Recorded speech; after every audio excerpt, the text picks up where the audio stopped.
let's meet the person who plays an important role in making sure that the athletes' needs are met during the games.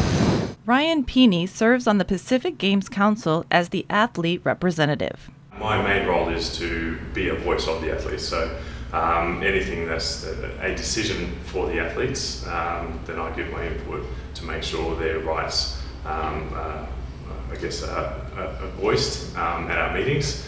So that's my main role. Pini's job comes with a lot of moving parts. It's a very important role and there's a lot of duties involved, mostly at board level, but then when we get to a games, then I'm quite busy on the ground making sure that things are, in a position that is good for the athletes, that they have their rights and their welfare is looked after in all different types of conditions as best we can. Pini explains how a potential dispute brought by an athlete would be resolved.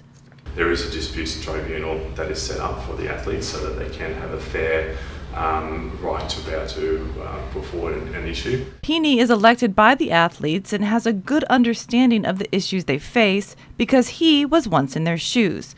Pini represented Papua New Guinea, where he was born and raised.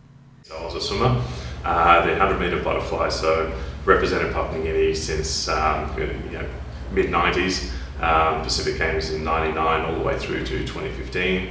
Commonwealth Games, won gold medal at Commonwealth Games in 2006 and 2010 silver medal. And then in 4 Olympics as well, my best being a finalist at the Beijing Olympics. So I did swim against Michael Phelps, which is pretty incredible.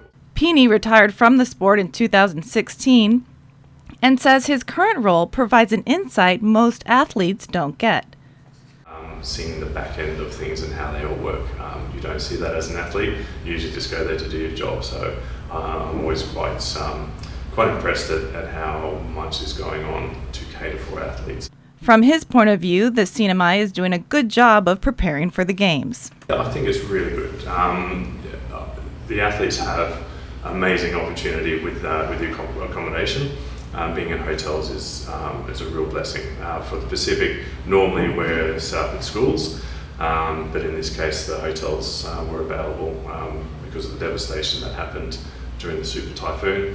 The schools were not available, so they have an extra comfort that may not be normal to happen. Transportation for the athletes is set and the venues are just about ready. There's still coming down to the last minute with a few venues, but from the indication that I've spoken to the athletes over the last day or two, is that they don't have any issues with the competition grounds or the training venue. Pini's 4-year term expires next year, but for now he is enjoying his contribution to the games. Now I give back to sports as much as I can through these roles, which I really love.